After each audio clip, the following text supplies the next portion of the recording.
Assalamualaikum warahmatullahi wabarakatuh. Alhamdulillah wa kafa wa salatu wassalam ala nabiyil mustafa wa ala alihi wa sahbihi wa man ihtada. Asyhadu an la ilaha illallah wa la syarikalah wa asyhadu anna Muhammadan abduhu wa rasuluhu nabiyyu rasulullah ba'da. Allahumma shalli wa sallim wa barik ala nabiyyina wa syafiina wa habibina wa maulana Muhammadin wa ala alihi wa sahbihi wa man tabi'ahum bi ihsanin ila yaumiddin. Puji syukur kita panjatkan kehadirat Allah Subhanahu wa taala yang dengan limpahan rahmatnya kita masih tetap bisa beraktivitas positif. Tentu saja ini kita harapkan menjadi aktivitas yang mendatangkan berkah bagi kita semua.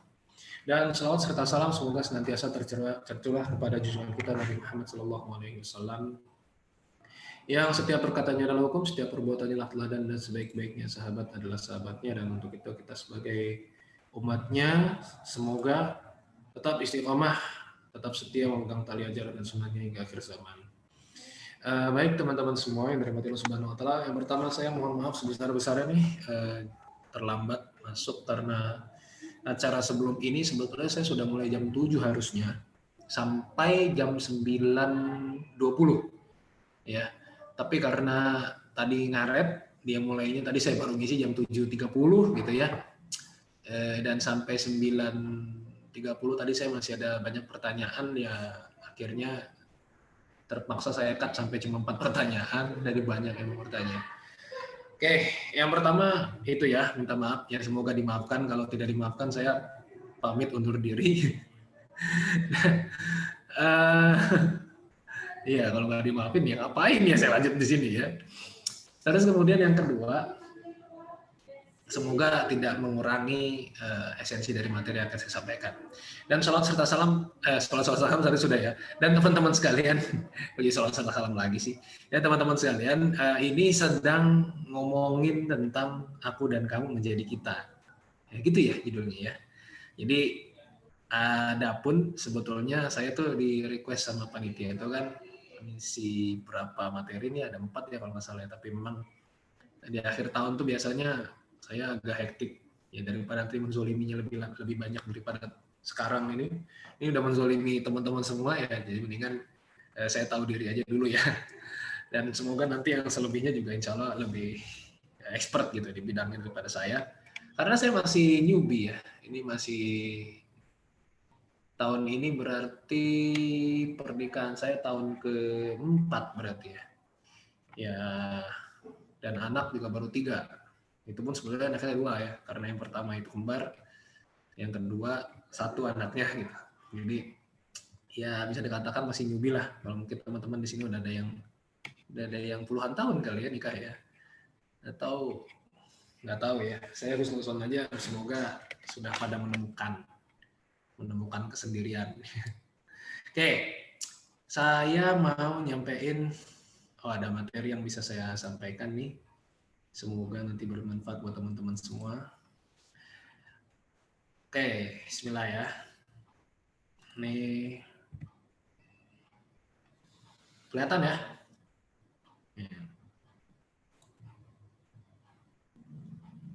Ya.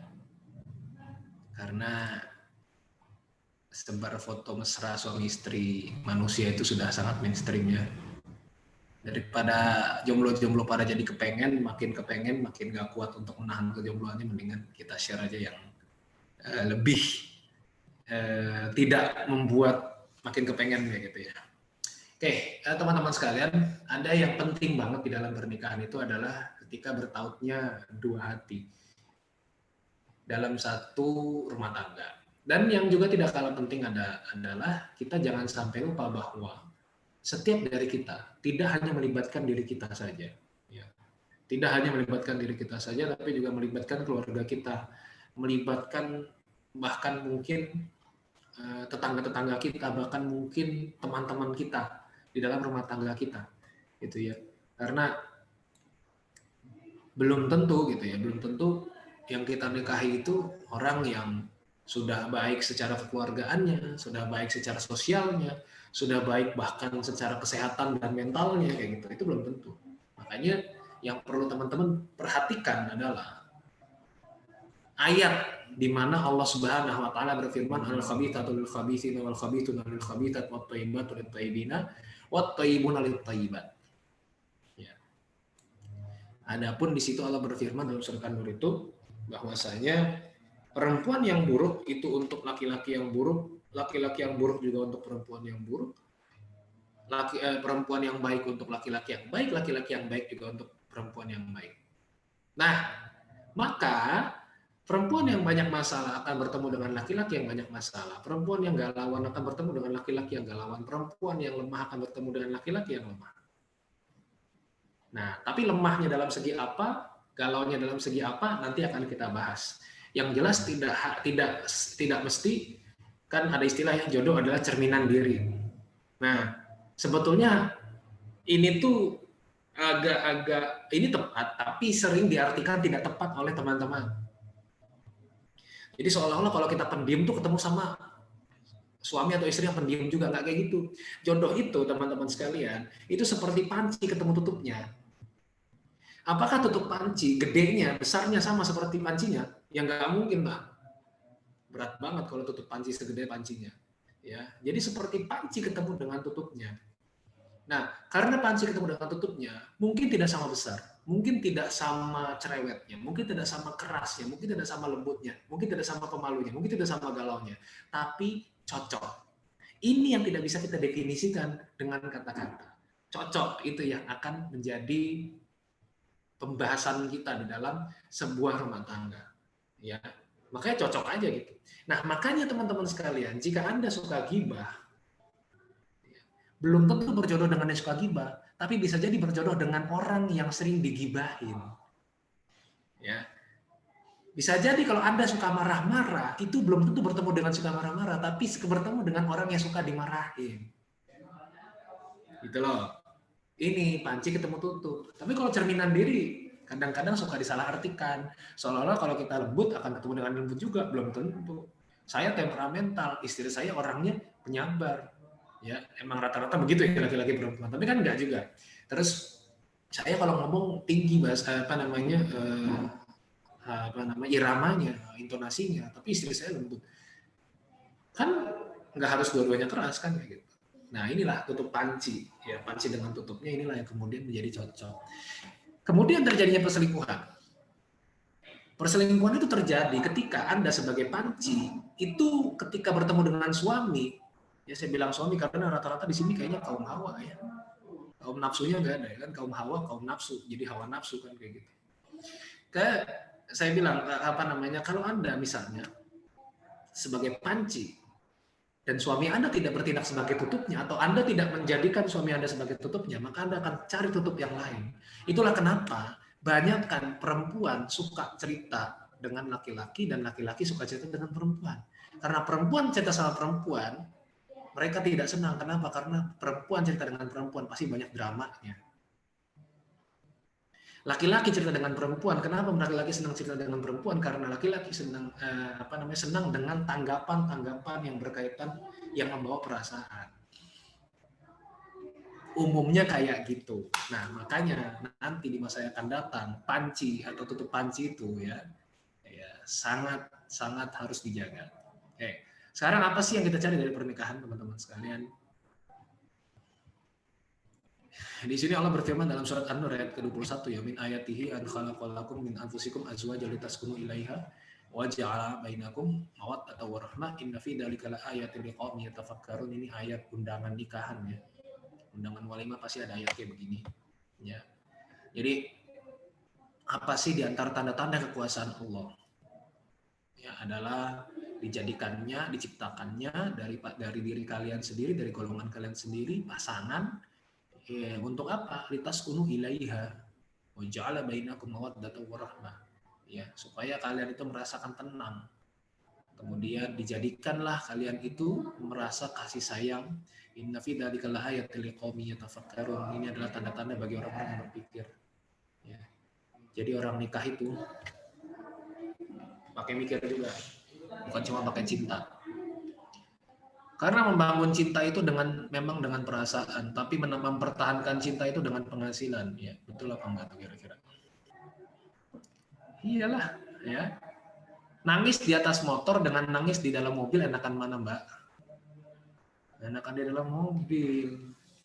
nangis cita-citanya sama suami, kalau nangis di atas motor tetap nggak enak dilihatin orang. Kalau dalam mobil enak, ada AC-nya. Ya. Oke, sekarang apa sih kita cari dalam pernikahan? Pertama, kita bahas dulu tentang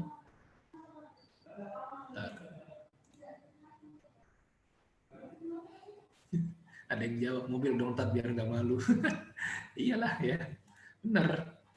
Bentar ya, kita bahas dulu satu. Pertama ini, litas kuno ilaiha. Kenapa? Untuk merasakan ketenangan. Ketenangan itu teman-teman sekalian adalah keniscayaan. Setiap orang menikah akan dapat sakinah. Setiap orang menikah, catat, setiap orang menikah pasti akan dapat sakinah. Kenapa? Orang yang menikah itu dapat tempat pulang. Iya, makanya lo kalau belum menikah pulang ke siapa? Kalau masih jomblo pulangnya ke siapa? Ya, setiap orang sudah menikah itu punya tempat pulang. Saya jadi teringat bahwasanya Rasulullah SAW itu pernah dalam kondisi yang berbeda dibanding dengan biasanya. Jadi Rasulullah SAW waktu itu rambutnya masih basah, kemudian berjalan tergesa-gesa, lalu kemudian menemui para sahabat yang sedang berkumpul. Kemudian para sahabat bertanya, wahai Rasul, kenapa engkau seperti itu? Kayaknya kita nggak pernah melihat engkau seperti itu sebelumnya. Kemudian Rasul jawab, demi Allah, jika engkau melihat wanita yang menarik hatimu, maka segeralah pulang. Karena yang di rumah itu memenuhi apa yang kamu inginkan di luar sana. Tuh, itu Rasul. Jadi Rasul itu pun punya hasrat yang sama seperti laki-laki kebanyakan. Ya, karena Nabi kita adalah manusia. Dan kita sedang meneladani manusia, bukan meneladani malaikat. Ya. Nah, dari sini bisa kita pahami bahwasanya satu. Yang pertama, setiap laki-laki ya itu godaannya sama. Setiap laki-laki normal itu godaannya pasti wanita. Ya, laki-laki normal, yang nggak normal mah out aja. Ya, setiap laki-laki normal pasti godaannya wanita. Kemudian yang kedua, kita ketika melihat sesuatu yang indah-indah di luar, ingat di rumah itu ada yang sebenarnya keindahannya melebihi yang di luar. Tapi kenapa yang di luar itu kok kelihatannya lebih bagus? Kenapa artis Korea kelihatannya lebih bagus? Itulah sifat asli manusia. Ketika sudah punya rumput sendiri, pasti rumput tetangga lebih hijau daripada rumput sendiri. Dulu laki-laki atau perempuan yang kalian idam-idamkan itu adalah yang paling ganteng atau yang paling cantik sedunia. Yang paling sempurna menurut kalian. Tapi ketika mau menikah, mantan datang, kok mantan lebih cantik daripada dulu ya? Kok mantan sekarang ganteng ya, nggak kayak dulu pas sama aku? Ya iyalah, dia lebih ganteng pas nggak sama lu. Pas sama lu dia pusing, makanya jadi jelek mukanya. Ya, nah gitu kan. Godaannya luar biasa, teman-teman sekalian, ketika kita menuju pernikahan. Atap apalagi kalau sudah hidup satu atap. Bangun tidur ketemu dia, di dapur ketemu dia, mau mandi ketemu dia, makan ketemu dia, sholat ketemu dia, tidur pas mau tidur ketemu dia lagi, bosen. Ya, gak mungkin kita nggak merasakan bosan, teman-teman sekalian. Jadi pasti kita merasakan kebosanan itu. Maka apa sih yang namanya keindahan kalau kita lihat tiap hari kan jadi nggak indah ya. Teman-teman kalau ke Labuan Bajo itu kan keren gitu, ih keren banget ya gini-gini. Kenapa kalian anggap keren? Kenapa kalian anggap indah? Karena di tempat kalian gak ada. Tapi buat orang Labuan Bajo biasa aja kayak gitu. Pak, Bapak pernah kesini Pulau Padar? Udah pernah. Keren ya Pak ya? Ya biasa aja, udah sering gitu. Ya sama, kalau kayak kalian tanya kepada Raisa, Mbak Raisa kira-kira Mas Hamis Daud itu kayak gimana? Ya biasa aja buat dia lah. Buat kalian ganteng banget Hamis Daud gitu ya. Buat Raisa biasa aja gitu. Ya karena Raisa juga cantik ya, Hamis Daud juga ganteng gitu ya. Tapi yang jelas adalah keterbiasaan itulah yang kemudian akan menjadi sesuatu yang bisa jadi baik, bisa jadi buruk. Nah ini kita antisipasi. Sekarang kenapa sih nikah itu memberikan sakinah? Oh ada Raisa di sini ya. Ini Raiso ini masih. Kenapa sih pernikahan itu memberikan sakinah? Karena dari pernikahan kita mendapatkan tempat pulang, gitu ya. Ya yang jomblo nggak usah komen, yang jomblo pulang kemana? Terus kedua, waja'ala bainakum mawaddah, ya, dan dijadikan di antara kalian itu mawaddah. Sorry agak jelek ini, gak ada alas yang musim. Oke, mawaddah itu apa? Mawaddah itu adalah perasaan kasih sayang berdasarkan fisik. Jadi saya cinta sama istri saya karena istri saya cantik. Saya cinta sama istri saya karena istri saya lucu, imut kayak gitu ya. Saya cinta sama istri saya karena istri saya itu apa ya, berdasarkan fisik ya, seksi dan lain sebagainya gitu ya. Tapi kalau misalnya dia hilang, ya kelebihan fisik yang kita cinta ini hilang, maka mawaddah itu bisa jadi juga akan perlahan tergerus. Makanya kemudian dilengkapi dengan rahmah. Rahmah itu apa? Rahmah itu adalah kasih sayang tapi bentuknya non fisik. Saya cinta sama istri saya karena istri saya suka ngingetin saya ngaji, ingetin saya hafalan, ingetin saya untuk sholat tahajud. Nih, ini rahmah. Nah, setiap pernikahan itu dijamin sama Allah sakinah, mawaddah, warahmah. Ketenangan, kecintaan karena bentuk fisik, dan kecintaan karena bentuk non-fisik. Itu pasti Allah kasih. Makanya apa sih yang kita cari dalam pernikahan? Bukan itu sebetulnya yang kita cari. Sama dalam bekerja kita cari apa? Bukan rezeki yang kita cari. Karena rezeki sudah Allah jamin. Yang kita cari adalah berkahnya. Nah, teman-teman sekalian, bahagia adalah keniscayaan dalam pernikahan. Tapi bahagia belum tentu berkah. Tapi apabila berkah, maka bahagia akan mengikuti. Kalau yang kita cari berkah, maka bahagia itu akan jadi makmumnya. Tapi kalau yang kita cari bahagia, belum tentu berkah datang. Suamimu kaya, korupsi, bahagia nggak? Bahagia-bahagia aja asal terpenuhi kehidupan sehari-hari, tapi berkah nggak? Saya pernah ketemu dengan, mohon maaf ya, ini sekedar apa ya, sekedar cerita saja gitu ya. Jadi ada seorang perempuan gitu. Ini kita menghadapi zaman yang sudah sedemikian nggak bagus gitu ya. Jadi ada seorang perempuan yang menjual dirinya gitu. Lalu kemudian ternyata dia itu punya suami. Ternyata dia punya suami, tapi suaminya sering dinas keluar kota dan dinasnya itu bisa berbulan-bulan. Lalu kemudian ditanya ya si perempuan itu, Mbak, gimana kalau suaminya tahu kalau Mbak begini? Pasti marah. Terus kemudian si Mbaknya ditanya lagi, Mbak pernah tahu nggak kalau suami itu selingkuh? Saya sih nggak tahu. Tapi kalau yang penting kebutuhan hidup saya terpenuhi. Ini ketika rumah tangga sudah tidak lagi rasa kepemilikan, sudah tidak lagi rasa untuk menggapai berkah. Apa yang terjadi? Hambar. Gak ada tujuannya.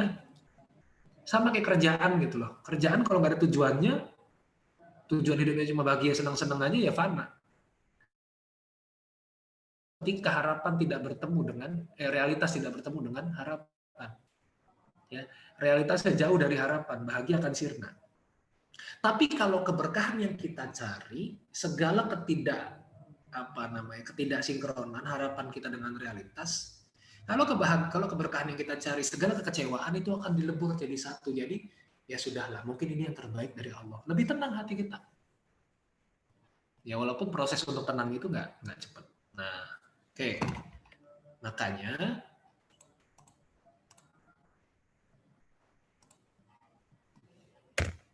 ya, kenapa yang dianjurkan oleh Rasulullah SAW adalah mendoakan setiap orang yang menikah dengan doa seperti ini. Barakallahu laka wa baraka alaika wa jama'a bainakuma fi khair. Nah, kenapa yang kita doakan seperti itu? Coba perhatikan makna dari doa ini.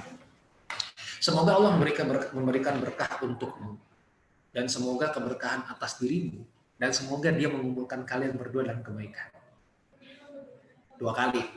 Pertama, kita mendoakan keberkahan kepadamu. Jadi laka di situ adalah kepadamu. Terus kemudian wa baraka alaika atas kamu. Sama kayak laha makasabat su'alaiha maktasabat. Jadi maksudnya apa? Barakallahu laka, semoga Allah memberkahimu ketika bahagia. Wa baraka alaika, dan semoga Allah memberkahimu ketika tidak bahagia. Wa jama'a bainakum fi khair, dan semoga Allah mengumpulkan kalian berdua dalam kebaikan. Jadi kalau ini luar biasanya bahasa Arab. Kalau kebaikan, laka. Laka tuh kayak gini nih. Ini kayak saya ada apel ya. Ini laka. Kamu terima, ini laka. Ya. Itu kalau buat perempuan laki berarti. Laki lakum buat kalian. Tapi kalau misalnya keburukan itu menimpa, makanya alaika di atas kalian. Jadi kayak misalnya tadi ini apel, saya kasih ini lakat. Nah, kalau misalnya keburukan itu saya lemparin. Nah, gitu. Jadi yang kita doakan kepada orang yang menikah adalah keberkahan dalam kebahagiaannya, keberkahan dalam susah dan sedihnya, dan juga mereka berkumpul dalam kebaikan. Ini jauh lebih baik daripada sekedar sakinah mawaddah warahmah. Kenapa? Karena semua niscaya. Ya. Banyak anak, banyak rezeki itu juga niscaya. Ya. Itu takdir dari Allah. Tapi berkah itu bisa kita usahakan. Berkah itu bisa kita hilangkan. Ya. Nah, kita mengusahakannya berkah itu. Jadi keberkahan dalam senang, dalam susah dan sedih itu adalah impian setiap orang. Kenapa? Karena keberkahan ketika senang kita akan merasa cukup, nggak rakus. Tapi keberkahan ketika sedih kita akan merasa cukup, tidak meratap. Kamu kalau kehilangan orang sedih nggak? Sedih. Kenapa? Apa yang membuat kamu sedih? Karena kamu merasa dia adalah segalanya, misalnya kayak gitu.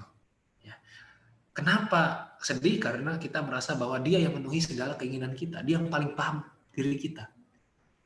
Lalu kita sedih, kita meratap. Lah, kenapa seperti itu? Karena kita tidak menjadikan Allah sebagai harapan tertinggi. Ada yang lebih tinggi daripada Allah di situ. Jadi ketika kita hilang, ketika orang itu hilang dari diri kita, kita merasa bahwa, wah saya nggak bisa bahagia. Tapi kalau kita menjadikan Allah sebagai harapan tertinggi kita, sedih, senang secukupnya, sedih secukupnya.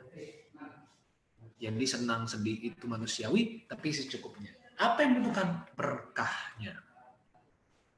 Makanya bekal kita, setiap laki-laki mencari wanita yang baik agama, setiap perempuan mencari laki-laki yang baik agamanya. Kenapa? Karena agama mengajarkan tanggung jawab. Di zaman Khalifah Umar bin Khattab itu pernah ada orang pengen cerai. Ditanya sama Umar, pengen cerai ente? Iya nih. Kenapa? Aduh gimana ya, saya udah gak cinta lagi sama istri saya. Enak ya ngomongnya. Terus kemudian Umar tanya, emangnya pernikahan isinya cuma cinta doang? Bagaimana dengan tanggung jawab? Ya.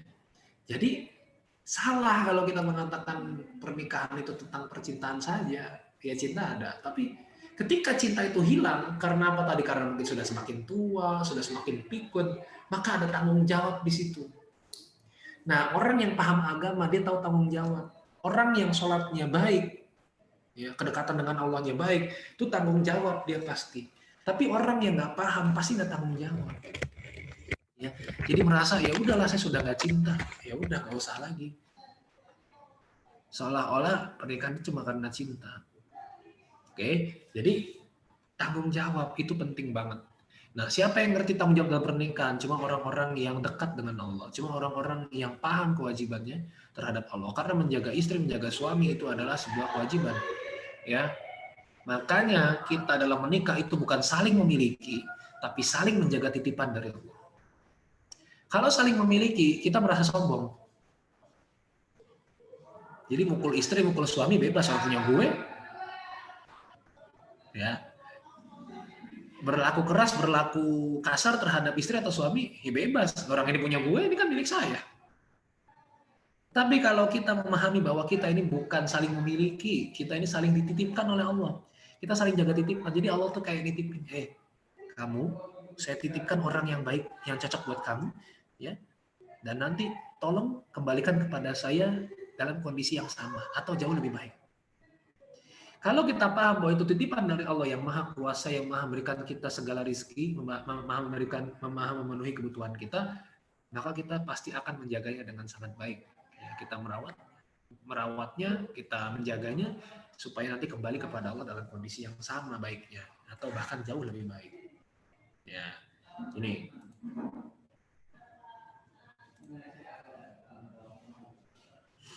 Oke. Sekarang kenali batasannya. Apa sih batasan dari mendapatkan berkah di dalam pernikahan? Ya, batasannya yang pasti adalah kita tidak menentang syariat Allah, gitu aja cukup. Dan kita menaati syariat Allah, gitu aja cukup. Ya. Apakah kalau istri lebih banyak penghasilannya daripada suami terus jadi nggak berkah? Nggak juga. Kewajiban suami itu adalah menafkahi istri, menafkahi keluarga. Mau gajinya lebih gede, mau gajinya lebih kecil, kewajiban dia tetap. Jadi nggak ada masalah kalau suaminya gaji lebih kecil daripada istri, gitu loh. Yang jadi masalah adalah suami tidak mau memberikan nafkah kepada istri, itu yang salah. Oke? Jadi batasannya adalah apakah menentang syariat atau tidak. Nah, soal bagaimana mendapatkan jodoh yang baik adalah dengan tidak berpacaran. Saya mau kasih tahu. Saya orangnya tidak terlalu keras ya. Kalau ada orang pacaran ya sudah, ya udah saya doain aja semoga segera menikah gitu aja. Saya bukan orang yang nyuruh putus enggak. Tapi kalau memang kalian dalam kondisi sudah berpacaran ya saya doakan semoga segera menikah. Ya jangan sampai ada pihak-pihak yang tersakiti gitu ya dari hubungan kalian. Nah, sekarang pacaran atau enggak? Apakah mempengaruhi jodoh kita? Enggak. Pacaran atau enggak? Jodoh kita sama dia juga. Dapatnya itu juga. Jadi pacaran nggak bakal mengubah. Oke? Tapi yang membedakan antara pacaran atau tidak adalah berkahnya. Kalau kita mengambilnya, ini kan jodoh di tangan Allah. Kita mengambilnya dengan cara yang Allah ridhoi, dengan doa, dengan usaha, dengan cara yang dibatasi dengan syariat, pasti Allah akan berinya dengan kasih sayang, dengan lembut. Tapi kalau kita mengambil dengan cara yang kasar, dengan cara yang banyak dosa, dengan cara maksiat, nih Allah kasih tapi lemparin. Jadi ibaratnya, Waalaikumsalam. Oh, ini udah pulang sekarang. Jadi ibaratnya kita itu, ini ada teman saya baru datang pada si jomblo, ada yang mau nggak? Ya, jadi ibaratnya kita itu teman-teman sekalian, dikasih sama Allah tuh sama, bentuknya sama. Ya, misalnya di Lauhul Mahfuz nih, Mbak sekalian di Lauhul Mahfuz itu juga ditulis namanya jodohnya Asep gitu ya. Misalnya. Dikasihnya itu juga, mau pacaran mau enggak ya sama, dikasih itu juga. Tapi cara ngasihnya yang beda. Itu. Jadi bisa dikasih dengan cara yang lembut sama Allah karena kita dengan cara-cara yang diridhoi Allah. Kalau dengan cara tidak diridhoi Allah, Allah kasihnya dengan dilempar. Oh, jadi kayak saya ngasih apel nih. Ngasih apel dengan cara lembut, dengan cara dilempar enakan mana kira-kira? Ya pasti dengan cara lembut dong. Mau saya lempar gini, plak gitu muka. Dapat, tapi dengan cara yang beda. Terus pacaran atau enggak itu enggak menentukan apakah kita itu jodohnya bakal beda. Enggak, jodoh kita sama.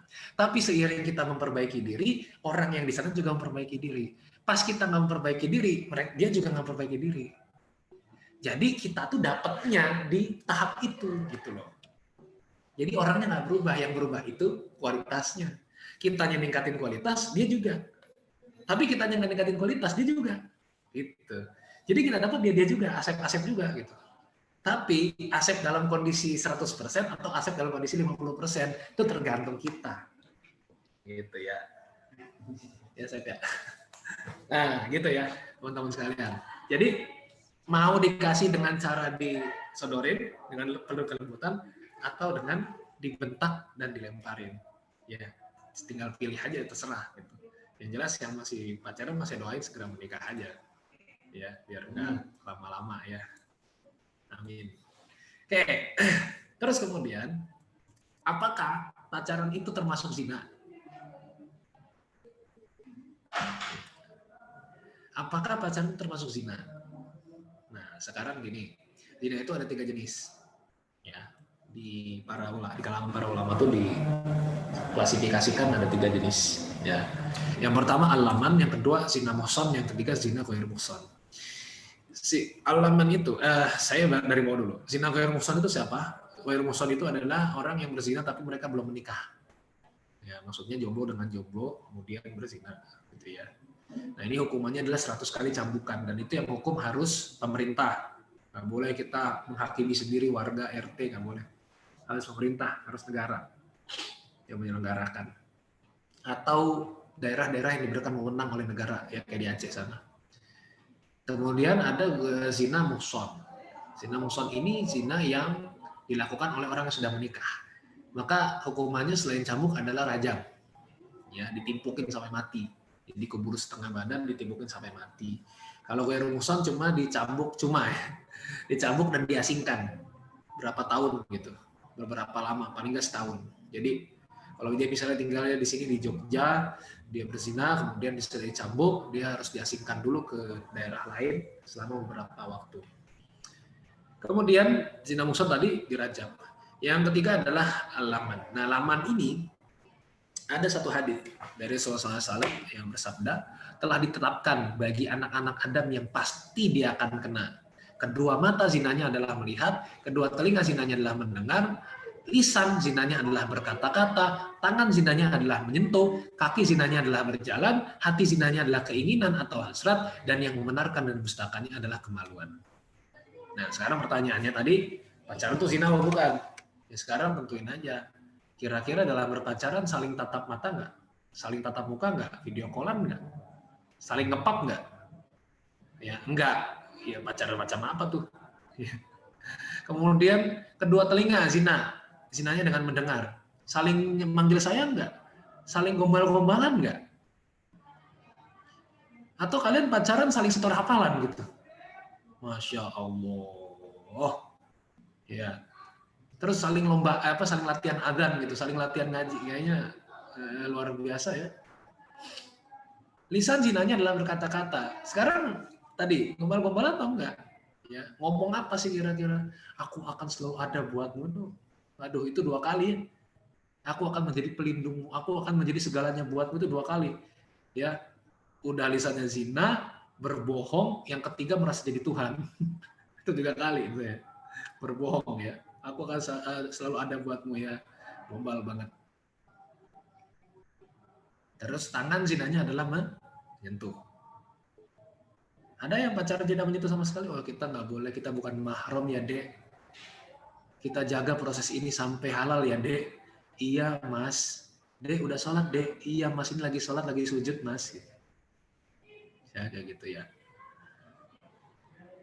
Terus apa lagi? Kaki zinanya adalah perjalanan. Kamu datang ke tempat pacarmu itu zina. Jadi sebelum melakukan itu, ya misalnya datang buat ngapain sih? Datang kan buat pacaran ya, bukan buat ngaji tadi ya, bukan buat setor hafalan kan. Datang pasti buat ayang-ayangan gitu kan. Datang. Terus pasti kan ya ngobrol ya, kalau apalagi kalau misalnya terjadi sesuatu yang diinginkan ya. Ya udah, jalannya kamu dari tempat itu dari rumahmu ke rumahnya dia, itu adalah dihitung sebagai zina. Jadi kalau rumahmu jaraknya sekitar 20 km dari tempat pacarmu gitu ya, kamu berjalan selama 20 km, itulah dosa zina. Dosa zina sejauh 20 km. Cakep. Dan yang membenarkan ya, dan hati zinanya adalah keinginan. Tuh, saya pernah lihat di Twitter. Ada uhti pakai G ya, uhti. Ya. Uhti nge-tweet coba. Gimana mbak-mbak sekalian, coba dinilai, mudah-mudahan mbak-mbak ini bukan termasuk di antara mereka ya. Jadi dia gini. Dia nge-tweetnya gini, nge-tweet di Twitter. Duh, hujan-hujan cuacanya jadi pengen dihalalin. Coba. Apa orang membaca itu laki-laki yang pikirannya nggak terlalu benar kayak saya gini, apa iya bisa saya husnuzon sama dia gitu? Maksudnya gimana cuacanya bikin pengen dihalalin tuh, maksudnya apa gitu loh? Ya, kalau laki-laki sudah menikah seperti saya kan, pikiran saya kan jauh gitu loh. Jadi traveling kemana-mana pikiran saya. Nah, hati ketika Anda membayangkan bahwa kalau menikah sama Namdoson, apa siapa namanya? Siapa? Namdosan, Ustadz. Oh, Namdos. Ya. Makasih Mbak Tria ya, dibenerin. Saya nggak tahu artis Korea, tahunya Kim Jong Un dong. Kim Jong Un bukan artis Korea ya? Presiden Korea Utara. Oh, presiden.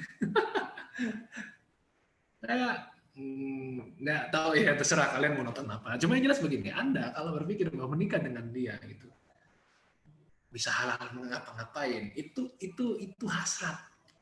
Gitu loh. Jadi jangan bayangkan nikah itu cuma gratis. Begitu gitu.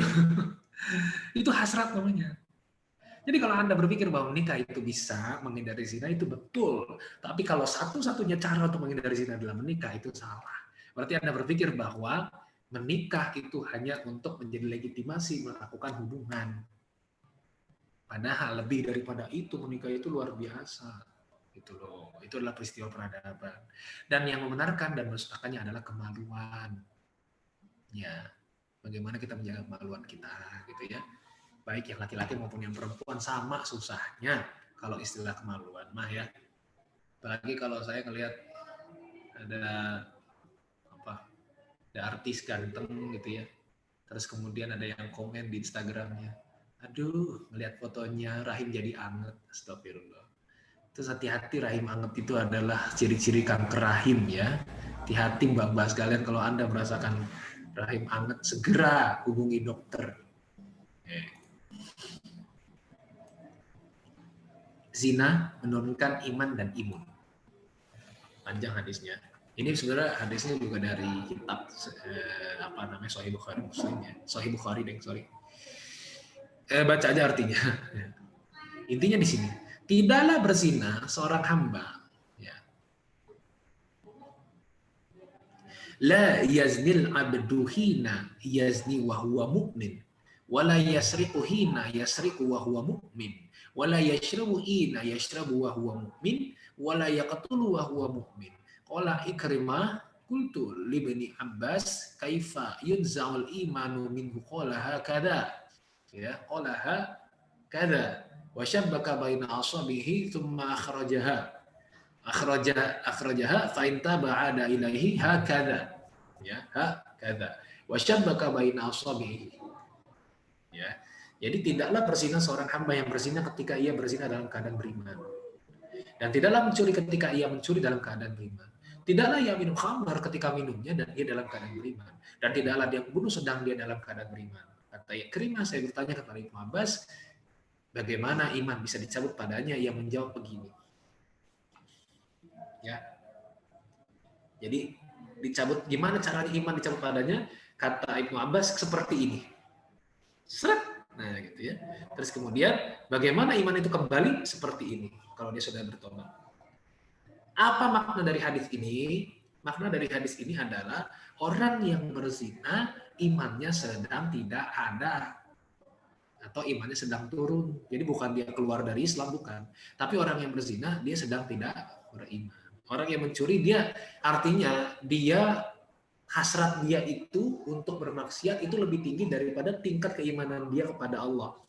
Nah, inilah hal iman yazid wa yanqus. Iman itu bisa naik dan bisa turun, bisa bertambah dan bisa berkurang. Itu saat kita bermaksiat maka iman itu turun.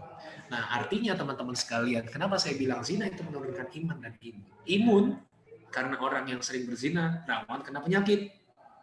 Ya, orang yang sering berzina pasti pikirannya sulit untuk fokus. Iman sudah jelas ya. Orang yang sering berzina pasti imannya gampang turun. Pasti imannya gampang lemah. Gimana tadi kalau misalnya pacaran, apakah zina atau tidak? Kalau sudah dapat jawabannya, nah kira-kira kalau orang pacaran dulu, kira-kira imannya tinggi atau rendah? Terserah. Silakan dijawab masing-masing, ya. Nah, wa min kulli syai'in khalaqna zawjaini la'allakum tadhakkarun. Ya, jadi kita tuh diciptakan berpasang-pasangan sama Allah, dan segala sesuatu kami ciptakan berpasang-pasangan supaya kami mengingat kebesaran Allah. Jadi sebetulnya dapat suami, dapat istri itu supaya lebih dekat kepada Allah. Hikmahnya kita berpasang-pasangan adalah supaya kita itu lebih dekat kepada Allah, supaya kita sadar bahwasanya sempurna sekali apa yang Allah ciptakan. Rabbana ma khalaqta hadza batila subhanaka faqina adzabannar. Ya. Ya Tuhan kami, tidak ada satupun kebatilan atau satupun hal yang tidak cocok yang kau ciptakan. Ya, Maha Suci Engkau, maka lindungilah kami dari api neraka. Oke. Jadi kenapa kita diciptakan berpasang-pasangan? Ya, supaya harmoni hidup ini. Ya, supaya berjalan sebagaimana mestinya. Makanya LGBT itu sangat-sangat keji. Orang yang bilang LGBT itu nggak apa-apa karena nggak ngerugiin diri kamu, mau saya colok matanya. Kenapa? Karena saya 3 kali dapat pelecehan dari laki-laki penyuka sama jenis. Ya, makanya orang yang bilang, kenapa sih kamu benci LGBT? Dia kan nggak ngerugiin kamu. Saya pukul pasti orang kayak gitu. Sembarangan ente. Ya, saya termasuk orang yang menjadi korban. Satu, di dalam kendaraan umum. Kedua, di tempat kebugaran. Ketiga, di ruang bilas kolam renang. Tapi nggak sampai saya jadi bulan-bulanan, enggak gitu ya. Saya tetap melawan. Tapi kan, ya tetap ya, catcalling aja bagi perempuan itu pelecehan kan. Sweet gitu ya, ukti gitu kan. Semangatin kita dong, itu kan bagi perempuan itu adalah pelecehan. Ya, apalagi saya udah apa namanya, ya begitulah gitu ya. Aduh, ceritanya aja udah gak enak. Cuma yang jelas ya, saya mau kasih tahu ke kalian. Segala hal yang melampaui batas, segala hal yang tidak sesuai dengan fitrah itu pasti merugikan orang lain, pasti. Ya, makanya orang kan kita tuh nggak boleh lihat aurat orang lain ya. Kita kan nggak boleh berbuat zina tadi. Kita nggak boleh nonton film porno. Apa sih dampak orang yang suka nonton film porno? Fantasinya meningkat. Dari yang tadinya dia ngelihat perempuan yang pakai pakaian minim aja udah gelenyer-gelenyer, lama-lama dia berasa biasa aja. Biasa aja kayak gitu. Dia maunya lihat perempuan yang lebih daripada itu. Biasa aja itu. Saya melihat hubungan gitu biasa aja. Saya maunya lihat hubungan yang lebih daripada itu. Ya, makanya tercipta yang namanya pedofilia. Makanya muncul yang namanya nekrofilia. Ya, mencintai berlebihan terhadap anak kecil, mencintai berlebihan terhadap orang tua, terhadap orang mati, zoofilia terhadap binatang. Kenapa? Karena yang sudah Allah tekan, kamu jaga kemaluan kamu, jangan berlebihan, malah dilewatin, batasnya malah diloncatin sama mereka, sama kita, ya udah pasti dampaknya bakalan merugikan banyak pihak, termasuk kambing. Ya, ada orang merkosa kambing, ada orang merkosa ayam, itu karena itu berlebihan. Sudah Allah kasih batasnya, nih jangan begini, jangan begitu, tapi malah dilakukan. Ya udah jadinya parah. Ya. Makanya dari kita diciptakan berpasang-pasangan ini, kita mendapatkan hikmah yang luar biasa, teman-teman sekalian. Ya, bahwa kita bersyukur, bahwa kita berpikir, ya, ini semua adalah karunia dari Allah yang luar biasa, tidak akan kita dapatkan kecuali hanya Allah yang memberikannya. Nah, kita makanya menikah dengan tujuan ibadah, dengan cara yang diridhoi Allah, itu adalah cara untuk membuat kita tuh semakin dekat kepada Allah, semakin diridhoi Allah, semakin tenang, semakin bahagia, semakin berkah. Oke, sekarang kenapa kemudian pasangan sama jenis itu sangat rusak? Selain godain saya, ya. Selain melecehkan saya, itu rusaknya di mana? Nih, teman-teman baca ini, di sebelah kanan ini adalah surat Al-Baqarah ayat 223. Nisa'ukum harthul lakum fa'tu harthakum anna syi'tum wa qaddimu li anfusikum wattaqullaha wa'lamu annakum mulaqu wa basyiril mu'minin. Nih, pertama. Istri-istri kalian, ini memang begini ayatnya, jadi saya bukan mengada-ada nih, bukan ngadi-ngadi. Emang gitu ayat. Istri-istri kalian, berarti banyak istrinya ya. Harthul lakum, fa'tu harthakum anna syi'tum. Ya, istri-istri kalian adalah ladang bagi kalian, maka datangilah ladang kalian dari arah mana saja yang kalian sukai. Bayangin, ini adalah sebuah ayat yang luar biasa loh. Kenapa? Karena Allah sedang membuat perumpamaan bahwa istri adalah ladang. Bukan pelecehan terhadap perempuan, sama sekali bukan. Ya. Dan bukan pelecehan terhadap laki-laki, bahwa laki-laki dibilang seperti petani. Karena gini teman-teman sekalian, ladang dengan petani dengan ladang. Maka apa yang dilakukan oleh petani kepada ladang? Dia cangkul, ya, dia siram, dia siangi, dia pupuki, dia tanami dengan tanaman yang baik, dengan tumbuhan yang baik, dengan benih yang baik, dia tanami dengan benih yang baik, dia siram, dia kasih pupuk, dia tungguin, dia halangi dari segala hama, gitu ya. Ketika nanti ladang ini panen, maka akan membahagiakan. Begitupun ladang, dia sebagai ladang, ya, dia dijaga. dia dijaga, dia dikasih asupan, dikasih makanan berupa pupuk, disirami, disiangi, dilindungi dari hama gitu ya.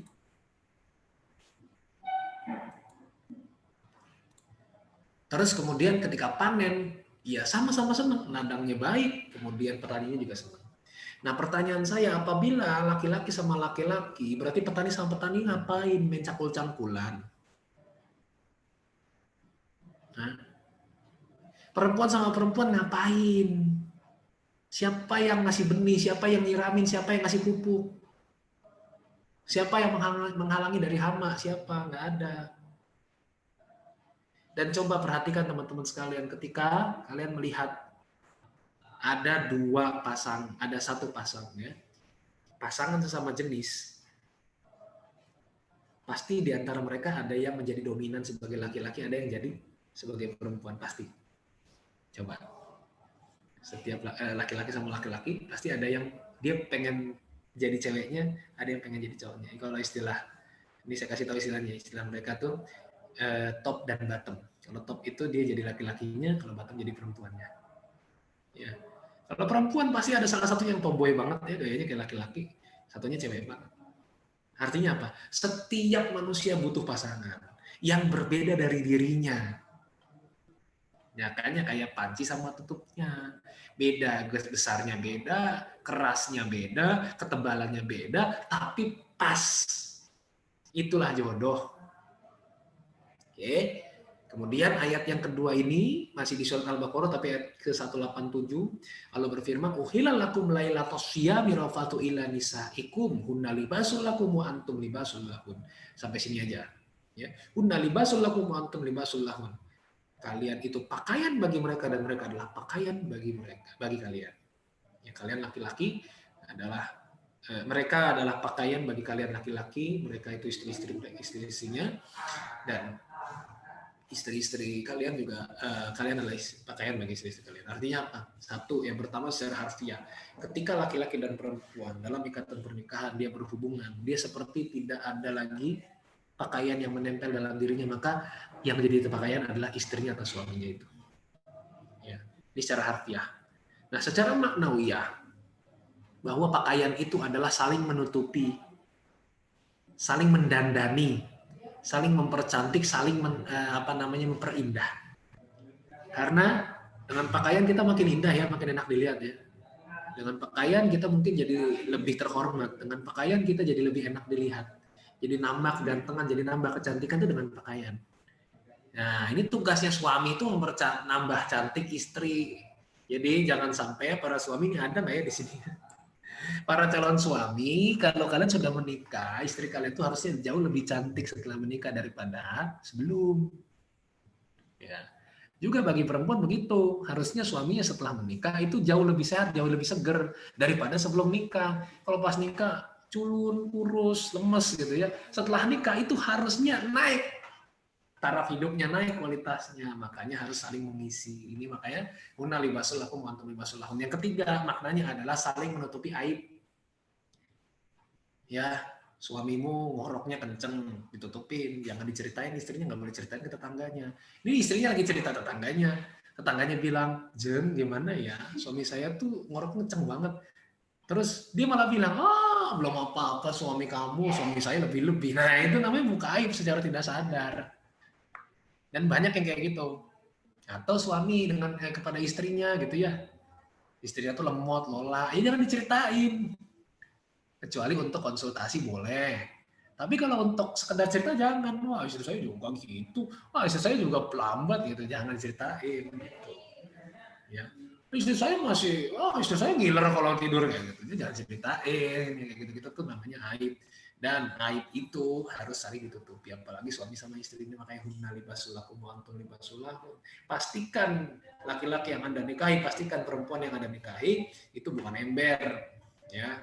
Ini kalau misalnya istrinya ember, suaminya sumur gitu kan.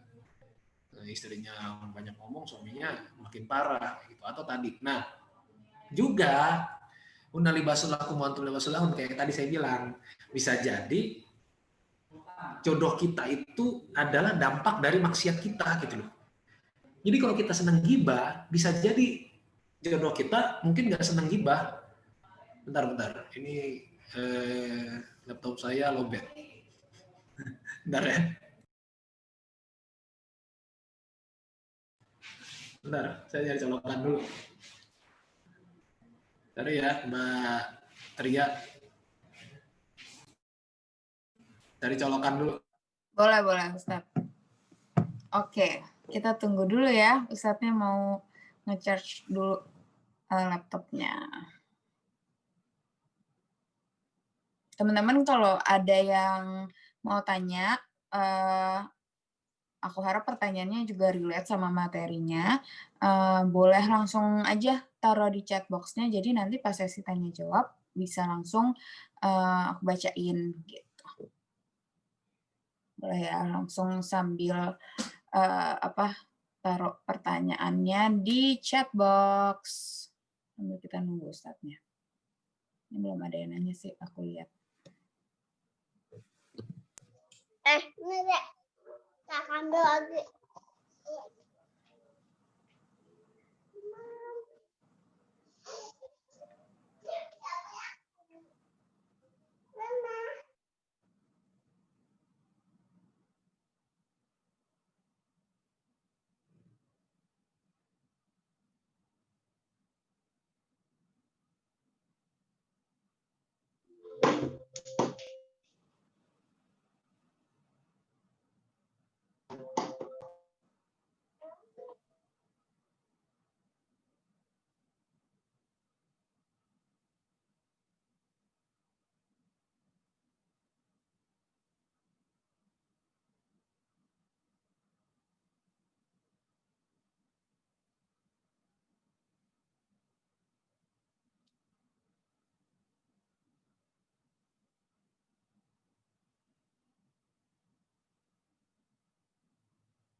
Halo.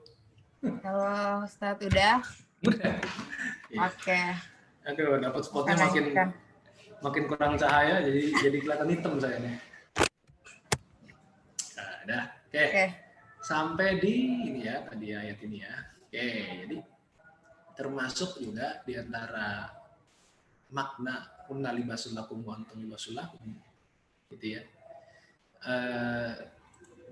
Maknanya juga ketika kita memiliki jodoh yang dampak dari maksiat kita sendiri. Jadi kalau kita gibah, suka gibah, jangan-jangan nanti jodoh kita adalah korban kegibahan itu. Makanya jangan membenci sepenuhnya, jangan mencintai sepenuhnya. Nah, ya. Cinta kita harus lebih besar cinta kita kepada Allah daripada cinta kita kepada makhluk. Dan juga jangan benci sepenuhnya, bisa jadi jodoh kita, atau bisa jadi keluarga kita, bisa jadi ipar kita, kan kayak gitu. Ya. Jadi jodoh kita tuh bisa jadi maksiatnya sama kayak kita, atau jangan-jangan dia dampak dari maksiat-maksiat yang sering kita lakukan. Jadi makanya Rasul itu pernah menghadapi satu orang yang bertanya, wahai Rasul, saya tuh mau berislam tapi saya pengen berzina, boleh nggak? Kan ngeri banget pertanyaannya. Terus kemudian Nabi kan jawabnya nggak boleh, haram, nggak kayak gitu. Tapi jawabannya Nabi adalah gini, kalau misalnya yang dizinai itu adalah ibumu, mau nggak? Mau. Kalau itu adikmu, mau nggak? Mau. Kalau itu istrimu, mau nggak? Mau. Ya udah, sama juga seperti kita nggak mau, mereka pun nggak mau dizinai. Nah, gitu. Ya. Jadi bisa jadi kita berjodoh dengan orang yang dampak dari maksiat kita. Ya, semoga enggak ya. Makanya kita sama-sama berusaha perbaiki diri. Nah, karena yang kita cari adalah berkah, maka menjemputnya pun harus dengan cara yang diridhoi. Dari sekarang coba di ini. Enggak, saya bukan orang yang nyuruh orang pacaran putus, enggak. Gitu ya. Malah sebaiknya adalah kalian segera gitu ya mempersiapkan untuk jenjang yang lebih baik, yang lebih diridhoi. Ya, yang kemarin-kemarin, kesalahan yang kemarin manusiawi lah. Semua dari kita pasti melakukan kesalahan gitu kan. Cuma beda-beda aja kesalahannya. Nah, kita saling mengingatkan, bukan saling cuekin, bukan saling diemin gitu. Kita saling mengingatkan supaya tidak mengulang kesalahan yang sama dan tidak bareng-bareng mengulang kesalahan yang sama. Nah, ini penting ya. Sebenarnya semua doa itu baik ya. Cuma kalau teman-teman pengen yang spesifik, saya kasih deh. Dipesenin sama panitia nih. Doanya yang pertama, Rabbi la tadarni fardan wa anta khairul warithin. Ya sebetulnya ini Zakaria berdoa, Nabi Zakaria alaihissalam berdoa ketika dia divonis nggak punya anak kan gitu, atau merasa bakalan nggak punya anak, udah tua nggak punya anak, terus kemudian Nabi Zakaria berdoa, wahai Tuhanku, janganlah engkau biarkan aku hidup seorang diri, ya, dan kaulah ahli waris yang terbaik. Kemudian yang kedua ada doanya di surat Al-Furqan ayat ke-74. Rabbana hab lana min azwajina wa dzurriyyatina qurrata a'yun waj'alna lil muttaqina imama. Wahai Tuhan kami, anugerahkanlah kepada kami pasangan dan keturunan dari kalangan kami sendiri sebagai penyenang hati, dan jadikanlah kami pemimpin.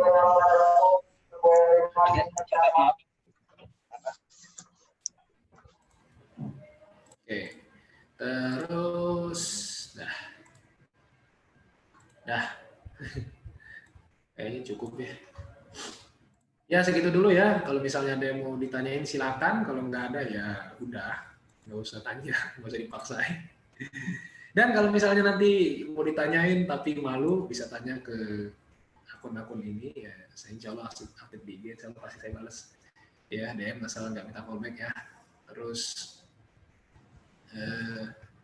ya itulah pokoknya ya. Kalau ada yang mau tanya tapi segan, atau ada yang mau tanya tapi nggak ada kesempatan, bisa tanya di sini.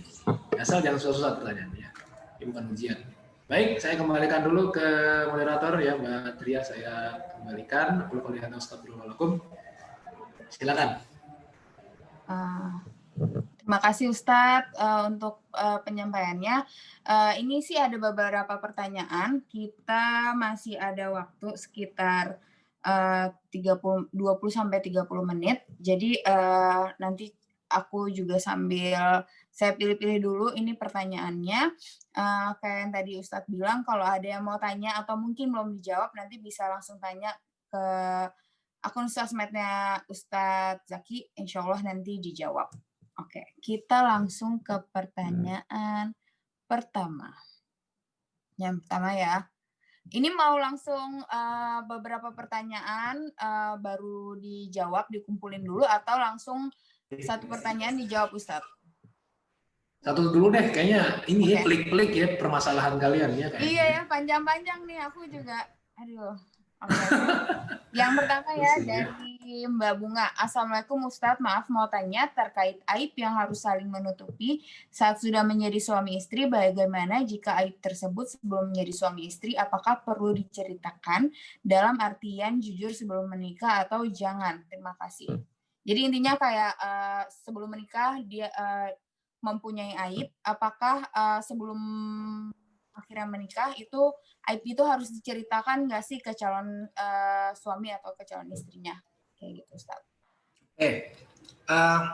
Sorry ya saya ngunyah nih soalnya kajian online konsumsinya disediain sendiri-sendiri ya. Makan nih. Gini ya, soal aib. Jadi yang pertama ketika kita mau menikah harus selesai dengan diri kita sendiri. Artinya, kalaupun kita punya masalah, punya aib, coba untuk diselesaikan dulu. Yang kedua, kita tidak diperkenankan oleh agama kita untuk menyebarkan aib kita yang lalu. Artinya sebetulnya ketika kita melakukan kemaksiatan, tapi kok orang nggak tahu, sebetulnya Allah sudah menutupi aib kita. Nah, jangan di-share lagi. Ya, jadi kalau misalnya dulu, mohon maaf, pernah berzina. Mohon maaf ya perempuan ya, biasanya masalah perempuan yang bikin insecure adalah tidak perawan sebelum menikah. Apakah perlu diceritakan? Enggak perlu, dan memang enggak boleh sebetulnya. Ketika ada laki-laki yang bertanya kepadamu misalnya, mohon maaf ya, ini saya mau punya istri yang masih perawan gitu, kira-kira. Kamu masih perawan enggak? Mau saya jawab, langsung cut. Cari yang lain. Karena apa? Dia tidak siap dengan masa lalu kamu. Gimana membangun masa depan sama masa lalu yang nggak siap? Ya, itu set. Ya. Dan Jadi teman saya sih. emang baiknya nggak usah diceritain ya Ustadz Nggak ya. usah ceritain. Tapi kecuali begini ya, kecuali misalnya berkaitan dengan penyakit. Misalnya dia epilepsi, tapi udah nggak pernah kambuh lagi misalnya. Nah itu boleh ceritain. Barangkali nanti di masa yang akan datang akan kambuh, atau misalnya apa penyakit-penyakit yang berkaitan kalau misalnya orang tahu tuh jadi aib, panoan, korengan, itu boleh ceritain. Karena pasti kita ketemu, tapi kan itu bisa disembuhin. Jadi hal-hal yang bisa disembuhkan itu mendingan diceritakan supaya tidak terjadi nanti hal. Nah ini sih berkaitan dengan penyakit ya. Jadi kalau penyakit itu boleh saat taruh misalnya saya cerita, saya tuh punya penyakit asma. Jadi kalau misalnya nanti kamu punya istri bengek-bengek, mau nggak gitu misalnya. Ya, malu nggak kamu kalau punya istri ntar bengek gitu. Nah seperti itu boleh ceritain. Jadi kalau aib yang tadi kayak maksiat segala macam, sudah kalau tutup jangan dibuka.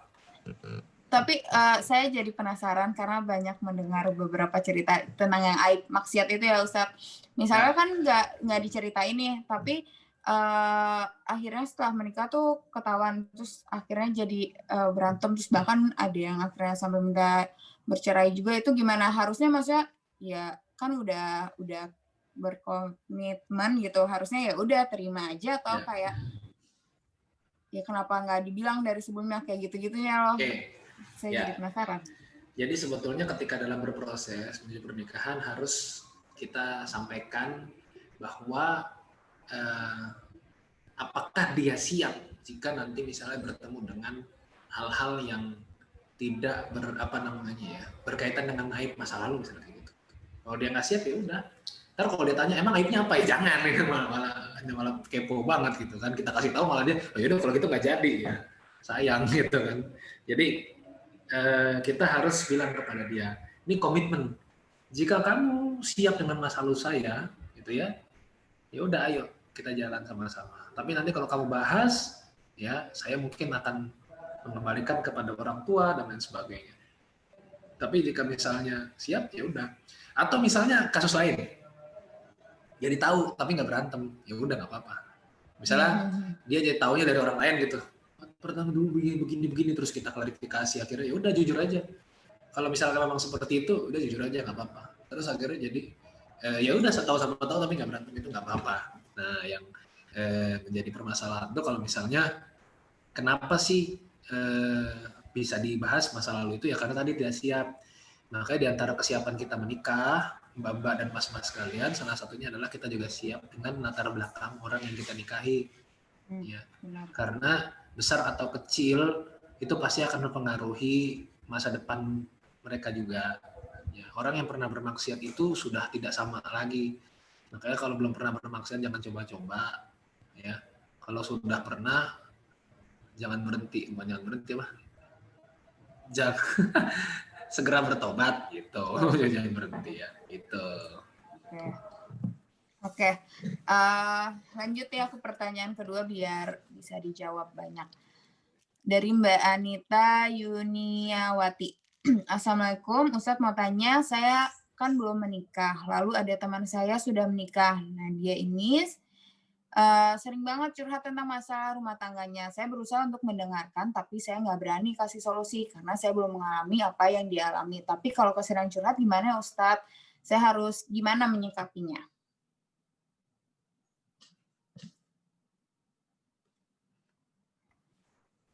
Oke. Mana menyikapinya ya? Nah, belum selesai nih. Masih punya. Oke.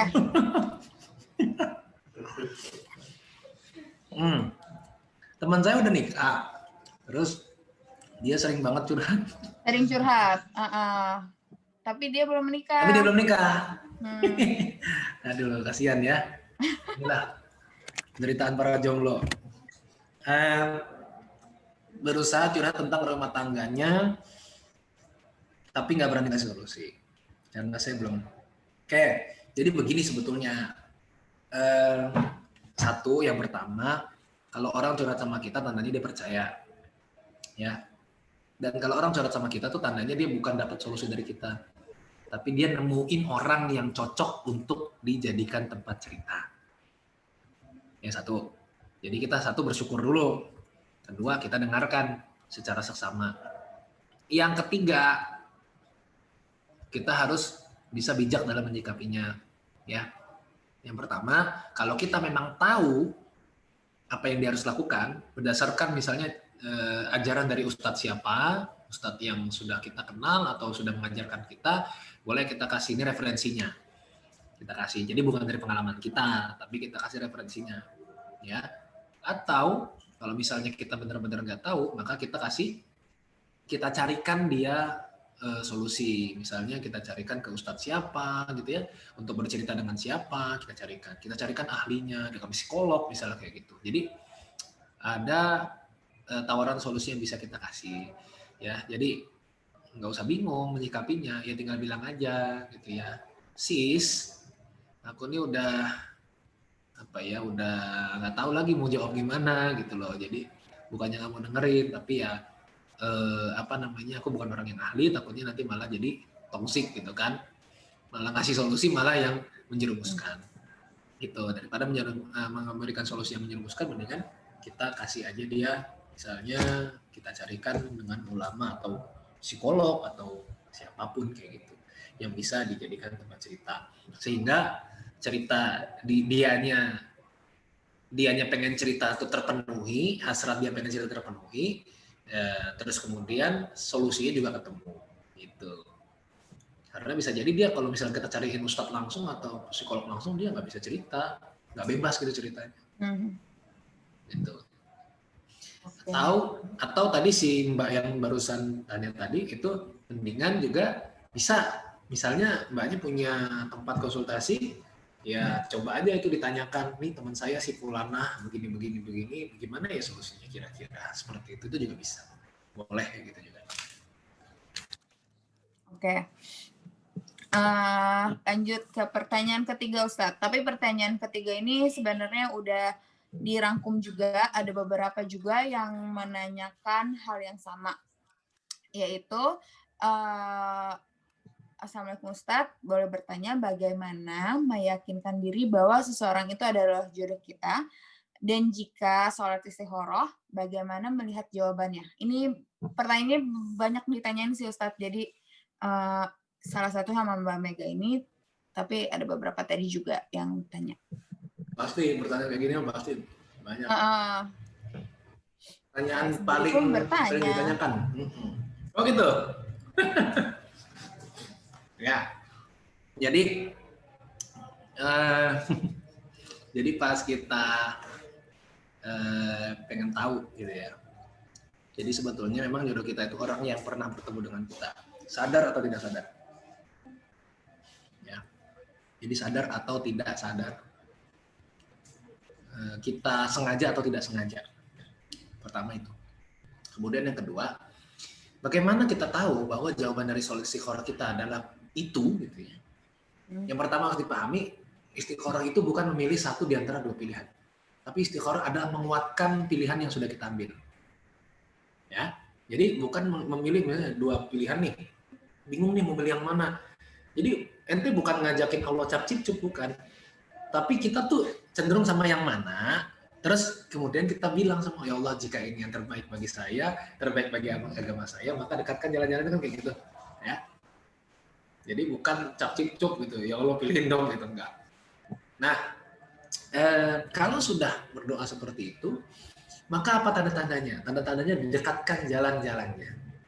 Jadi bukan didekatkan kepada orangnya, tapi didekatkan jalan-jalannya. Misalnya calonmu, ya calon yang sedang kamu pilih, misalnya itu dosen UGM gitu misalnya. Terus kok yang lepas dapat tugas apa dapat kerjaan dinas di Jogja misalnya kayak gitu.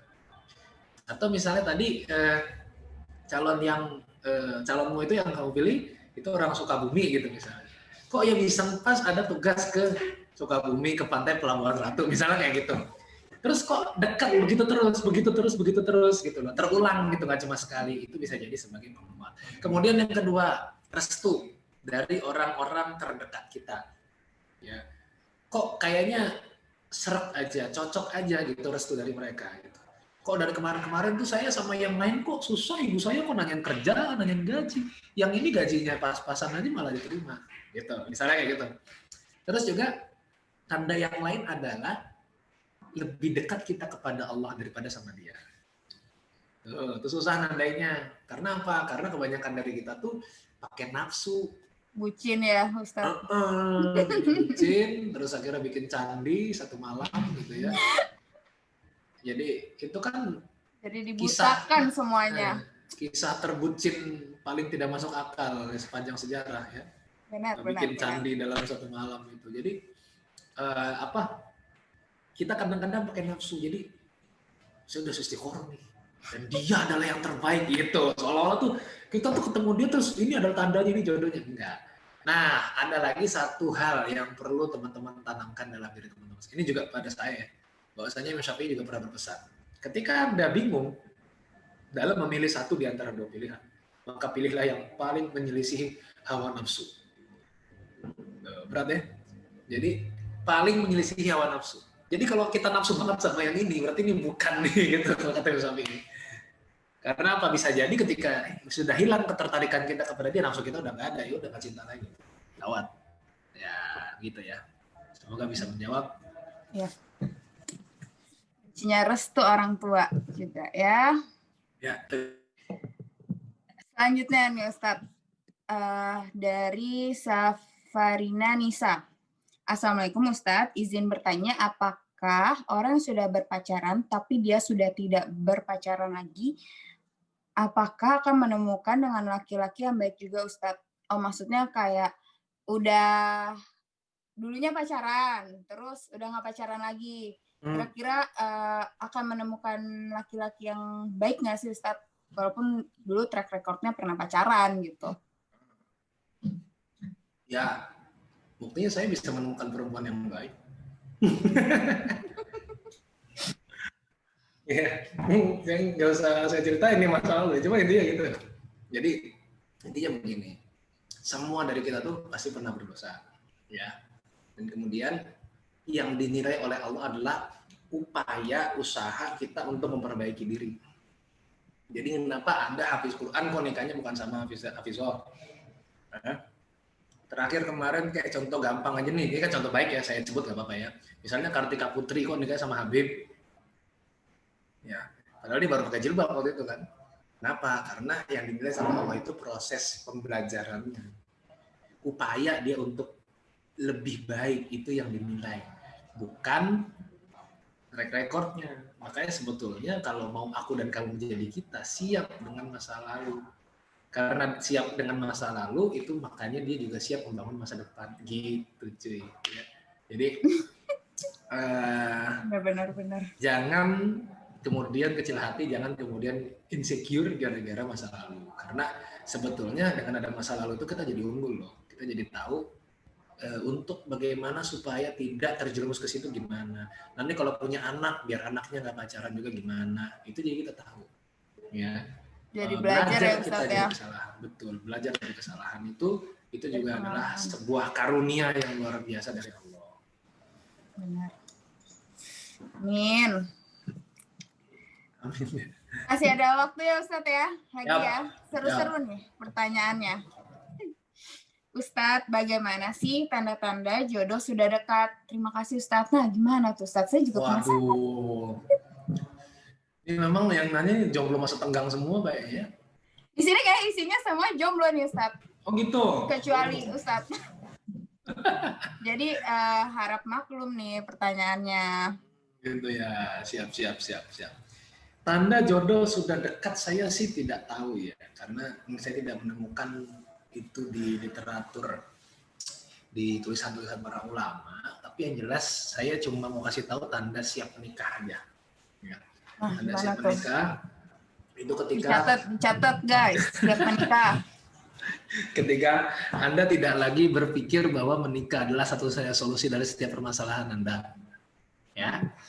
Jadi, saya kayaknya bisa selesai skripsi kalau udah nikah nih, enggak gitu. Cara mainnya enggak begitu. Terus kemudian yang kedua, Anda tidak berpikir bahwa ketika setelah menikah itu adalah satu-satunya solusi dari menghindari zina. Karena ya, tempat prostitusi itu banyak didatangi oleh orang-orang yang sudah menikah. Lo kok usah tahu ya, jangan tuduh saya gitu ya. Ya, jadi itu. Terus juga tanda siap itu adalah ketika kita mampu untuk berpikir lebih jauh setiap memilih sesuatu. Ya, jadi kalau mau apa itu dipikirin matang-matang. Jadi nggak sekedar beli, ini ada HP keluaran terbaru, mau beli nggak ya? Dipikir matang-matang. Ketika sudah mampu untuk berpikir lebih jauh. Terus juga bagaimana komunikasi kita, interaksi kita sebagai makhluk sosial. Karena setelah menikah itu, ya kita jadi manusia masyarakat. Dulu waktu belum nikah nggak ikut rapat RT, pas di kos-kosan tinggalnya di kontrakan, orang-orang nggak ada yang mempermasalahkan. Nggak ikut gotong royong, nggak ada yang mempermasalahkan. Nggak ikut rapat di masjid, nggak ada yang mempermasalahkan. Tapi kalau sudah menikah, jadi masalah tuh. Nggak pernah kumpul, nggak pernah ikut gabung, nggak pernah bermasyarakat tuh jadi masalah banget, masalah besar. Ya. Jadi ini kita juga harus bisa melihat bagaimana pola komunikasi kita dengan sekitar kita. Nah, terus kemudian kalau buat yang laki-laki itu komunikasinya dengan lawan jenis dan ibu ya, terutama orang tua, terutama ibu. Kalau perempuan itu adalah komunikasi dengan anak-anak ya, dan juga orang tua. Nah, juga yang juga perlu menjadi satu indikator yang teman-teman perhatikan dalam menuju pernikahan adalah bagaimana ketika Anda bicara sama orang tua tentang pernikahan, orang tua tuh nggak lagi mengatakan Anda sebagai anak kecil. Karena satu-satunya pihak yang tahu adalah orang tua. Walaupun orang tua kita tinggal berjauhan dengan kita, tapi orang tua itu kedekatannya luar biasa. Itu karunia dari Allah. Nggak ada yang menggantikan kedekatan kita dengan orang tua. Jadi orang tua pasti lebih tahu. Kita dalam bahaya orang tua tahu, kita sakit orang tua ngerasa. Jadi jangan remehkan kekuatan dan pengetahuan orang tua, segaptek apapun mereka, sekolot apapun mereka, tapi mereka tuh punya hubungan batin dengan kita. Hubungan rahim. Ya, gitu. Jadi itu salah satu tandanya. Nah, kalau datangnya jodoh tadi ya saya nggak tahu. Oke.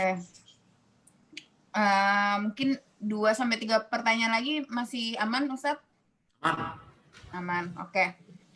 Ada lagi nih, Assalamualaikum Ustadz Zaki, izin bertanya, ada teman saya berpacaran, tapi kok berjodoh Ustadz, dan dia sudah menikah sekarang. Apakah pernikahannya berkah, dan apakah jodohnya lewat berpacaran? Ya, tadi saya sudah sebut ya, pacaran atau enggak, jodohnya dia juga. Nah, kalau emang udah jodohnya ya? Iya, tapi dalam kualitas yang berbeda gitu loh. Apakah berkah atau tidak, wallahu a'lam bishawab. Yang jelas, saya pun kakak-kakak saya pacaran semua. Tapi sekarang saya lihat prosesnya bagus. Apa namanya? Dulu yang pacaran nggak pakai kerudung, sekarang pakai kerudung. Terus kemudian apa namanya? Yang tadinya kakak saya itu ada yang merokok, jadi tidak merokok gitu ya. Dan lain sebagainya. Jadi lagi-lagi yang dinilai dari Allah Subhanahu wa taala itu adalah proses untuk berubahnya. Bisa jadi mereka pacaran itu karena mereka tidak tahu bahwa itu adalah satu hal yang salah satu ciri zina. Bisa jadi mereka tidak tahu bahwa pacaran itu berdosa. Ada loh yang nggak tahu, ya. Ada banyak orang yang tidak tahu bahwa pacaran itu berdosa. Memang karena pemahaman agamanya yang kurang. Nah, yang parah itu kalau dia tahu itu dosa terus dilakuin. Itu yang salah, yang parah, dan yang mungkin tidak akan berkah.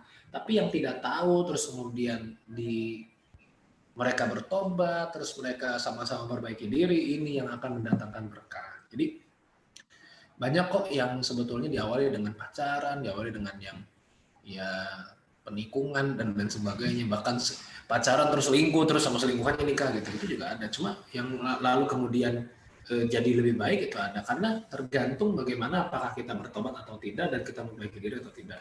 Karena yang membedakan antara orang beriman dengan tidak beriman adalah mereka tetap berdosa, tapi yang membedakan antara orang beriman dan tidak beriman adalah apakah setelah itu dia insaf dan bertobat atau tidak. Gitu. Jadi saya jadi pengen tanya, kalau yang soal yang berselingkuh tadi itu gimana tuh Ustadz? Kalau misalnya kayak sudah menikah terus dia berselingkuh. Tapi habis selingkuh terus nikah nih sama selingkuhannya, tapi menjadi lebih baik gitu loh pernikahannya. Itu gimana tuh? Oke, jadi gini ya. Kompleks ya, ngada-ngada nih pertanyaannya. Mungkin kayaknya emang ada sih kayak gitu ya. Iya, banyak sih kayaknya yang kayak gitu. Iya. Jadi yang pertama, ya kemungkinannya mungkin dilihat kita yang lihat aja yang merasa itu bagus dan baik-baik saja gitu. Apalagi kalau itu di kalangan artis ya, kita kan nggak tahu aslinya mereka gimana. Terus yang kedua, kenapa misalnya bisa jadi lebih baik? Ya, mungkin memang yang sebelumnya itu dengan cara yang tidak baik, kemudian tidak ada perbaikan sama sekali, dan dia juga berselingkuhnya karena diselingkuhin duluan, bisa aja, gitu kan? Karena dijahatin duluan, akhirnya dia membalas dendam dengan cara yang sama. Walau alam saya juga tidak tahu, bisa jadi seperti itu. Karena sebetulnya dalam Islam itu wajazaun sayyatin sayyatun mithluha. Balasan keburukan adalah keburukan yang setimpal. Itu syariat Islam. Tapi lebih baik memaafkan. Jadi membalas keburukan dengan keburukan yang sama tuh nggak berdosa. Tapi yang berpahala memaafkan. Gitu. Sehingga dalam hal ini ya sorry aja kalau maafin ya. Cuma kan yang jelas bisa jadi memang dia dijahatin duluan, kemudian dia secara itu membalasnya dengan yang sama. Terus kemudian diakhiri, lalu kemudian menikah lagi dan jadi lebih baik. Yaitu Allah bisawab, itu adalah rahasia Allah. Ya, dan semoga kita nggak kayak gitulah kayak gitu. Oke, ini aduh seru banget nih Ustadz. Saya pertanyaan lagi ya, maksudnya bacain lagi ya pertanyaan. Yap. Assalamualaikum Ustadz. Saya Intan mau bertanya, saya pernah menolak seseorang untuk menikah dikarenakan suatu alasan. Itu terjadi sekitar 2 tahun lalu. Setelah dari kejadian itu, saya merasa agak sulit mendapat jodoh. Apakah ada kaitannya dengan kejadian 2 tahun lalu? Terus bagaimana kira-kira langkah yang harus saya lakukan? Terima kasih. Ini nolak ya? Mbak Intan. Apa? Dia nolak apa gimana? Ya, nolak. Oke. Gini ya, kalau nolaknya dengan alasan syar'i, insya Allah sih enggak. Insya Allah kalau nolaknya dengan alasan syar'i itu apa sih? Belum siap karena masih kuliah. Itu alasan syar'i. Atau orang tua tidak belum mengizinkan, itu juga alasan syar'i. Terus kemudian pekerjaan atau sakit ya, penyakit, itu alasan syar'i. Tapi kalau alasannya adalah aduh saya mau hafalin Quran dulu baru nikah, ini enggak syar'i justru. Karena apa? Karena nikah itu ibadah, hafal Quran itu ibadah, jangan ditabrakkan. Ya. Sama-sama sesuatu yang harus disegerakan itu harusnya adalah pernikahan. Nah, tapi kan kalau dari kuliah, pekerjaan, ini kan akan berpotensi merusak. Nah, kalau kita nggak hafal Quran terus kemudian menikah kan nggak bakal berpotensi merusak gitu. Jadi artinya bisa jadi itu memang bukan jodohnya gitu loh. Nolak dulu nolak, terus kemudian sekarang nggak jodoh-jodoh, nggak nikah-nikah, ya bisa jadi memang karena bukan jodohnya saat itu. Tapi saya kasih advice aja ya buat teman-teman sekalian, memang kalau usianya bagi perempuan ya, saya mah takut banget nih digeruduk sama feminis. Nanti saya bilang saya bilang agak salah dikit terus nanti lagi dibahas lagi di medsos itu ya. Udah sering banget diserang nih. Jadi gini loh, kalau misalnya Mbak, kalau memandang bahwa usia ideal pernikahan bagi perempuan adalah usia sekian, takutnya nanti jadi kecewa, gitu ya. Karena sebetulnya usia ideal itu nggak ada. Yang ada itu adalah tepat atau tidak tepat kita menikah di waktu yang tepat atau tidak tepat, ya. Jadi boleh aja nikah usia 30, usia 28. Yang paling penting adalah tepat. Tapi memang yang dianjurkan disegerakan karena khairul birri ajil, ya. Sebaik-baiknya kebaikan adalah yang disegerakan. Nah, dalam hal ini kalau sudah memenuhi tadi kriteria tadi yang saya sebutkan di awal di pertanyaan tadi juga, bahwa udah tanda-tandanya nih kita siap menikah, ya udah nikah gitu. Ya udah terima aja kalau memang tidak ada alasan untuk menolak, tidak ada alasan syar'i untuk menolak, ya. Ini alasan muter-muter, kan alasannya apa sih? Muter-muter kadang-kadang karena gini, karena gitu. Padahal cuma satu, karena cowoknya jelek gitu kan. atau karena cowoknya miskin gitu. Udah alasan muter-muter kan sering banget kayak gitu ya. Muter-muter aja lah. Karena saya begini, saya begini. Dia bilang aja gue miskin gitu kan, gue jelek gitu. Udah bilang aja sih biar cepet urusan kan. Nah, jadi kalau alasannya karena nafsu, saya khawatir nanti akan jadi balasan. Ya, akan jadi balasan orang-orang nggak mau nikahin kamu karena nafsu juga. Karena udah nggak cantik, udah gini, udah gitu, males lah. Gitu ya. Semoga ini bisa menjawab. Ustaz, ada tambahan dikit pertanyaan dari Komite HC. Disebutin lagi dari Komite HC. Maaf. Nggak. Pokoknya ada yang nanya nih ya. Komite HC. Kalau misalnya nolaknya karena sifatnya nggak cocok, itu alasan syar'i juga bukan Ustaz? Sifatnya nggak cocok. Oke, misalnya pemarah gitu ya. Iya, benar, pemarah. Rasul dalam salah satu hadisnya, tapi saya lupa riwayat siapa. Yang jelas insya Allah ini sahih. Rasul itu memberikan saran untuk tidak menikahi laki-laki yang suka mukul. Ya, jadi boleh. Artinya tergantung sifatnya ya. Kalau bipolar itu apa tuh? Suka berubah sendiri, suka tiba-tiba berubah gitu ya sifatnya. Atau misalnya temperamennya nggak bisa dikontrol gitu. Dia pemarah tapi nggak bisa kontrol, kan ada yang pemarah tapi bisa kontrol. Ya, saya orangnya pemarah tapi kalau sama istri saya nggak bisa kontrol gitu. Nih, itu beratnya laki-laki itu begitu, mbak sekalian. Laki-laki itu boleh poligami tapi nggak boleh marah sama istri. Istri tidak boleh poliandri tapi boleh bebas marah sama suami. Enakan mana kira-kira? Enakan bisa marah-marah lah ya kan. Dia marah-marah enak, bebas. Kalau poligami dia omongin jelek sama tetangga, dia omongin jelek sama ini sama itu, wah ribet gitu kan. Apalagi izinnya berat lagi poligami. Nah, oke, jadi boleh nggak dengan sifat? Tadi kalau sifatnya itu bisa mengganggu ke depannya pernikahan kita, itu boleh. Ya. Tapi kalau sifatnya sudah sekedar, aduh Ustadz dia tuh nggak suka main bola gitu ya, aduh Ustadz dia tuh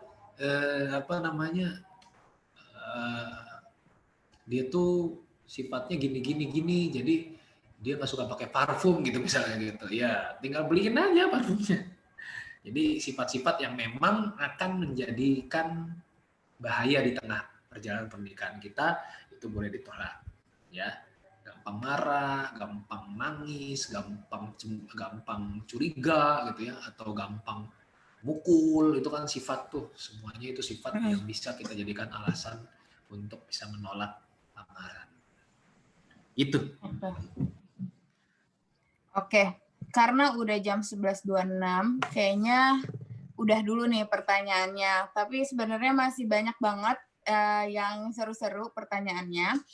Tapi teman-teman jangan sedih, soalnya kalau misalnya pertanyaannya belum kejawab, nanti bisa langsung aja nanya ke Ustadz Zaki. Boleh langsung DM atau email ke Ustadz Zakinya. Dan minggu depan kita juga masih sama Ustadz Zaki juga. Nanti kita bahas mengenai memperbaiki diri gitu. Jadi nanti minggu depan masih kita bahas. Jadi masih bisa nanya di situ dan mungkin ada beberapa pertanyaan yang bisa dijawabnya di sesi part selanjutnya. Nah, sebelum tutup saya mau kasih kesimpulan untuk kajian hari ini. Jadi kesimpulannya memulai pernikahan itu memulai pernikahan dengan hal yang diberkahi Allah itu sangat dianjurkan. Pacaran atau tidak, jodoh kita tidak akan berubah karena sudah ditentukan sama Allah gitu. Nah, sebelum ditutup nih Ustadz, kita boleh nggak berdoa bersama, terus nanti kita foto bersama baru kita tutup acaranya. Oke, doa dulu ya? Iya, boleh dibantu pimpin doanya Ustadz ya. Doa online. Siap. Baik, sebelum kita menutup acara ini, dan mungkin ini semoga tidak menjadi pertemuan terakhir ya, kita berdoa, kita berharap ini adalah acara yang penuh berkah dan mendapatkan manfaat dari acara ini. Kita sama-sama beristighfar, kita sama-sama minta ampun kepada Allah, sama-sama bukan kepala, dan mari kita berdoa. A'udzu billahi minasyaitonir rajim. Bismillahirrahmanirrahim. Alhamdulillahirabbil alamin. Hamdan syakirin, hamdan na'imin, hamdan yu'afi ni'amahu wa kafur masida. Ya Rabbana lakal hamdu kama yanbaghi li jalali wajhikal karim wa 'azimi sultanik. Allahumma shalli 'ala Muhammad wa 'ala Muhammad. Allahumma ighfir lil muslimina wal muslimat wal mu'minina wal mu'minat al ahya'i minhum wal amwat innaka samii'un qaribun mujibud da'wat. Wa ya qadil hajat Rabbana hab lana min azwajina wa dhurriyyatina qurrata a'yun waj'alna lil muttaqina imama. Rabbana ighfir lana wa li ikhwanina alladziina sabaquna bil iman wa la taj'al fi qulubina ghillan lil ladzina amanu rabbana innaka ra'ufur rahim. Rabbana ighfir lana wa li walidina warhamhum kama rabbawna shighara. Allahumma arinal haqqa haqqan warzuqna ittiba'a wa arinal batila batila warzuqna ijtinabah. Allahumma inna na'udzubika minal barasi wal jununi wal judami wa min sayyi'il asqam. Rabbana atina fid dunya hasanah wa fil akhirati hasanah wa qina adzabannar wa adkhilna jannata ma'al abrar. Ya Azizu ya Ghaffar ya Rabbal alamin. Subhana rabbika rabbil izzati amma yasifun wa salamun alal mursalin walhamdulillahi rabbil alamin.